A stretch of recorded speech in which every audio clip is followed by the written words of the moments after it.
हुए नामवर बेनिशां कैसे कैसे, जमीन खा गई आसमां कैसे कैसे, खजां लूट ही ले गई बाग सारा, तड़पते रहे बागबां कैसे कैसे। नाज़रीन, मैं हूं यासिर रशीद और आप मेरा व्लॉग देख रहे हैं। मैं डरता वरता नहीं हूं, मैं कमांडो हूं। ये वर्दी मेरी खाल है। सबसे पहले पाकिस्तान। इन नारों का खालिक साबिक सदर पाकिस्तान, साबिक आर्मी चीफ, साबिक chairman joint chief general retired Pervez Musharraf 79 बरस की उम्र में दुबई में इंतकाल कर चुके हैं। 1943 को जन्म लेने वाला बच्चा 1947 में अपने वालिदैन के हमरा नई दिल्ली से कराची आता है।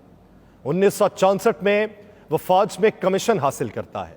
1965 और 1971 की जंग का हिस्सा बनता है और फिर उसके बाद 1998 में जब वो कोर कमांडर मंगला थे तो उस वक्त के वजीर आजम मियां मोहम्मद नवाज शरीफ ने उन्हें आर्मी चीफ बना दिया।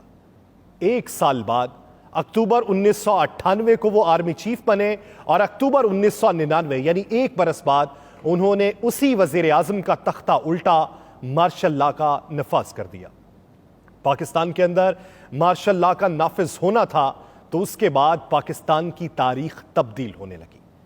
मावराए आइन इकदाम उठाया गया, लोगों ने बातें की, लोगों को भी उठाया गया, जबाबंदी की गई और पाकिस्तान का नक्शा सियासी और मुआशी तौर पे तब्दील करने के एक सफर का आगाज हो गया। पाकिस्तान के अंदर फेडमेक का कयाम उसी दौर के दौरान अमल में आया। पाकिस्तान के अंदर जजेस को माजूल किया गया, फिर जजेस का पीसीओ के तहत हलफ भी करवाया गया। पाकिस्तान के अंदर आजादी इजहार राय पे पाबंदी लगाई गई, लेकिन फिर पाकिस्तान के अंदर आजादी इजहार का सबसे ज्यादा प्रचार उसी दौर के अंदर हुआ। पाकिस्तान के अंदर मीडिया हाउसेस पे पाबंदी लगाई गई, लेकिन उसी दौर के अंदर पाकिस्तान में सबसे ज्यादा मीडिया के लाइसेंस जारी किए गए। पाकिस्तान के अंदर नए डैम्स का कयाम उसी दौर के अंदर कयाम आया। पाकिस्तान के अंदर बैनुल अक़वामी सतह पर खारजा पॉलिसी सबसे ज्यादा मजबूत उसी दौर के अंदर हुई। पाकिस्तान के अंदर दहशतगर्दी की लहर ने भी उसी दौर में जन्म लिया और पाकिस्तान के अंदर दहशतगर्दी की लहर पर काबू पाने के लिए उसी दौर में इंतजामात किए गए। पाकिस्तान के अंदर तालीम के निजाम को बेहतर करने की कोशिश की गई। पाकिस्तान में मार नहीं प्यार का स्लोगन मुतारिफ करवाया गया। पाकिस्तान के अंदर उसी दौर में यह भी कुछ देखने में आया कि सियासी रंजिशों को बुलाकर एनआरओ का आगाज हुआ, जिसे नेशनल रिकॉन्सिलिएशन ऑर्डिनेंस का नाम दिया गया, जिसमें तमाम मुकद्दमात का खात्मा कर दिया गया, तमाम सियासी कुदरतों को मिटा दिया गया और पाकिस्तान की तमाम सियासी जमातों के ऊपर होने वाले मुकद्दमात का खात्मा हुआ और उन्हें एक मेज पर बैठाने की कोशिश की गई कि अब जमहूरियत को फरोग दिया जाएगा। पाकिस्तान में सदर परवेज मुशर्रफ के खिलाफ बेशुमार बगावत की आवाजें बुलंद होती रहीं, लेकिन फिर खामोश भी होती रहीं। उनके दौर के अंदर बेशुमार सियासी पार्टीज ने जन्म लिया, परवान चढ़ी, बरसर इक्तदार आई, हुकूमत का हिस्सा बनी और फिर हुकूमत से अलहदा भी हो गई। उनके दौर में नए चेहरे भी सामने आते रहे। उनके क्रेडिट्स और डिसक्रेडिट्स की तवील तरीन फहरिस्तें हैं। उन्हीं के दौर के अंदर पाकिस्तान से रास्ता दिया गया नेटो को अफगानिस्तान के अंदर जंग को शुरू करने का, और यह उनके सबसे बड़े डिस्क्रेडिट में आता है। लेकिन वो उसका दिफा इस तरीके से करते रहे कि अमेरिका का निशाना पाकिस्तान था। अमेरिका 9/11 के बाद यह चाहता था कि पाकिस्तान के अंदर दरअंदाजी करे और पाकिस्तान के गिर्द घेरा तंग करे। साबिक सदर परवेज मुशर्रफ ये मानते थे कि मैंने पाकिस्तान को बचाया। मैं वो शख्स था कि जिसको अमेरिका ने यह कहा कि आप हमें हवाई अड्डे दें और फजाई अड्डों के इवज आप हमसे रकम वसूल करें और आप उन्हीं फजाई अड्डों के साथ साथ हमें जमीनी रास्ता दें ताकि हम अफगानिस्तान में जंग के लिए आसान रास्ता इख्तियार कर सकें। तो साबिक सदर परवेज मुशर्रफ यह भी कहते थे कि अगर मैं इनकार करता तो अफगानिस्तान से नजर हटना थी और पाकिस्तान की तरफ नजर हो जाना थी। तो मैं वो था जिसने पाकिस्तान को बचाया। उनके सबसे बड़े डिस्क्रेडिट्स में लाल मस्जिद का वाकया भी था, लेकिन लाल मस्जिद के वाकये का वो दिफा इस तरीके से करते थे, वो ये कहते थे कि अगर कोई साबित कर दे कि वहां पर एक भी खातून की जान गई है तो मैं उसका जिम्मेदार हूं। उनसे सवालात होते थे कि बेशुमार लोग ये बातें करते थे कि वहां पर बच्चे और खवातीन मौजूद थीं, लेकिन वो इसकी तरदीद कर दिया करते थे। वो कहते थे कि मैं अब सदर नहीं हूं, मैं अब इस वक्त आर्मी चीफ नहीं हूं, मैं मुल्क के अंदर भी नहीं मौजूद, आप ये साबित कीजिए कि वहां पर कोई खातून मौजूद थी और उसके ऊपर जबरो तशद्दुद हुआ था। उसके अलावा पाकिस्तान में उनके खिलाफ गद्दारी का मुकदमा भी दर्ज हुआ। पाकिस्तान के अंदर वो फराख दिलाना अंदाज में ये बताते थे और बड़े जज्बाती होकर बताते थे कि मैं कमांडो हूं और मैं वाहिद कमांडो हूं जो आर्मी चीफ के मनसब पर फाइज हुआ। आज तक कोई भी कमांडो आर्मी चीफ के मनसब पर फाइज नहीं हो सका। इसलिए वो बड़े जज्बाती होकर और फखरिया अंदाज में मुक्का लहराते हुए ये बात करते थे कि मैं कमांडो हूं जिसने पाकिस्तान को मजबूत किया है। बैनुल अक़वामी सतह के ऊपर बेशुमार डायलॉग्स का वो हिस्सा बनते रहे। यहां से जब वो पाकिस्तान से बाहर गए और वो वही थे कि आमरीयत के दौर में जमहूरियत को परवान चढ़ाने की उन्होंने कोशिश की। आमरीयत का नफाज हुआ, लेकिन उसके बाद जमहूरियत के नफाज के लिए उन्होंने एनआरओ किया, जमहूरियत के नफाज के लिए उन्होंने इलेक्शन कैंपेन चलाई और इलेक्शन का हिस्सा बनने के साथ साथ उन्होंने 2007 में वर्दी उतार दी थी। लेकिन जब 2008 में बीबी वतन वापस आई, बीबी के ऊपर कातिलाना हमला हुआ, बीबी उस कातिलाना हमले में शहीद हो गई, तो पाकिस्तान पीपल्स पार्टी बरसरे इक्तदार आ गई।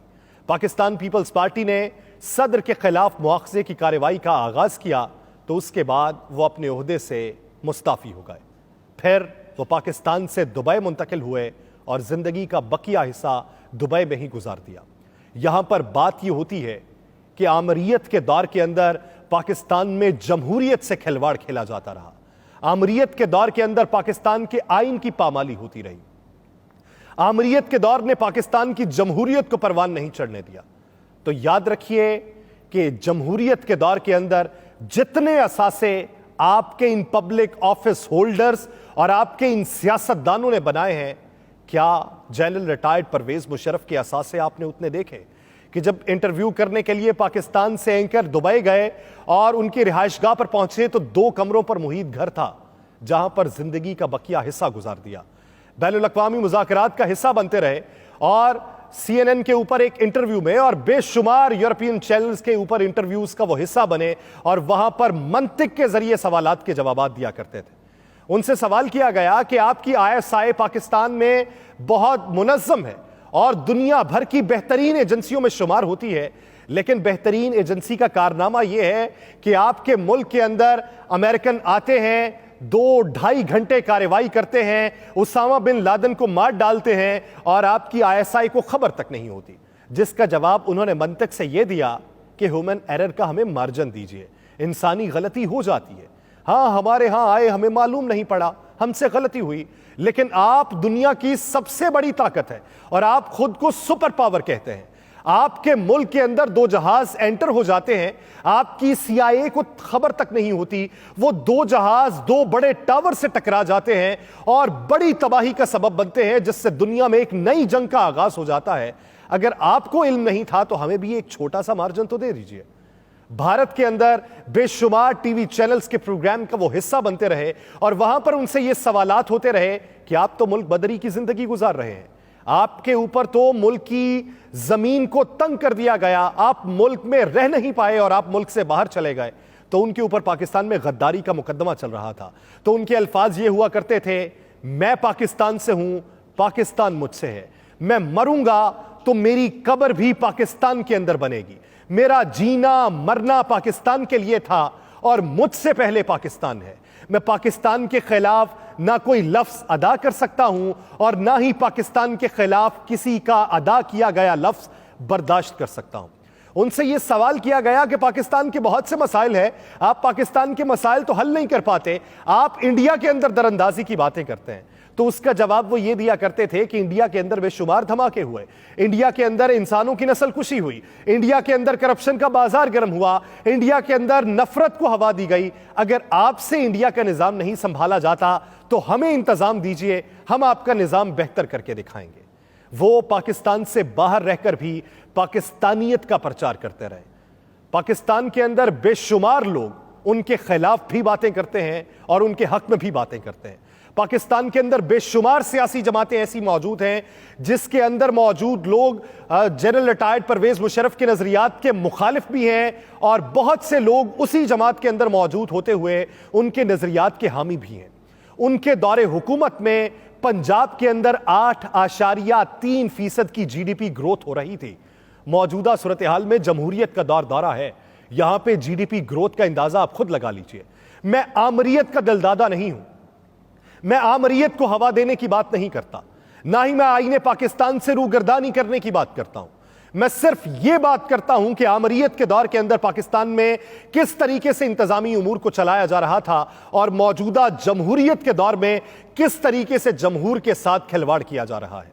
उसी आमरीयत के दौर के अंदर बल्दियाती निजाम को वजह किया गया। बल्दियाती निजाम में इख्तियारात की निचले सतह तक मुंतकली उसी दौर के अंदर कयाम पजीर हुई। उसी दौर के अंदर बेहतरीन फैसले हुए और उसी दौर के अंदर बदतरीन इंतकामी कार्रवाइयों का भी निशाना बनाया जाता रहा। मीडिया को आजादी भी उसी दौर में मिली और मीडिया की जबान बंदी भी उसी दौर में हुई। अगर बात की जाए उनके ऊपर गद्दारी के मुकदमे की, उनके ऊपर गद्दारी का मुकदमा चला और यह वाहिद मुकदमा है कि सिविल कोर्ट्स ने जिसके अंदर सजाए मौत का हुक्म सुनाया। उस फैसले में यह भी लिखा गया कि इनकी लाश को डी चौक के अंदर 3 दिन के लिए लटका कर रखा जाए। यह भी लिखा गया कि अगर वतन वापस लाने से पहले वो मर जाएं तो इस तरीके से वतन वापस लाया जाए कि निशाने इबरत बनाया जाए। यह फैसला हुआ तो इस फैसले को भी जवां मर्दी से बैठ के सुन के हंस के मुस्कुराए और कहा कि मैं पाकिस्तान से हूं, पाकिस्तान मुझसे है, मेरी सेहत ने इजाजत दी तो पाकिस्तान जरूर वापस आऊंगा। यह पाकिस्तान के अवाम को इस वक्त सोचने की जरूरत है कि पाकिस्तान में किस तरीके से आमरीयत की खिलाफ वर्जी होती रही, आइन से रूगर्दानी होती रही, जमहूरियत के दिलदादा जमहूरियत का प्रचार करते रहे, लेकिन जमहूरियत से ही इनहराफ उनका मुकद्दर ठहरा। पाकिस्तान में किसका दौर अच्छा था, कौन अच्छा था, किसकी जात अच्छी थी, किसका किरदार अच्छा था, किसने करप्शन के नासूर को जन्म दिया और किसने करप्शन के नासूर को जड़ से उखाड़ फेंका, इसका फैसला आपने करना है। मुझे दीजिए इजाजत, अल्लाह ने के बाद।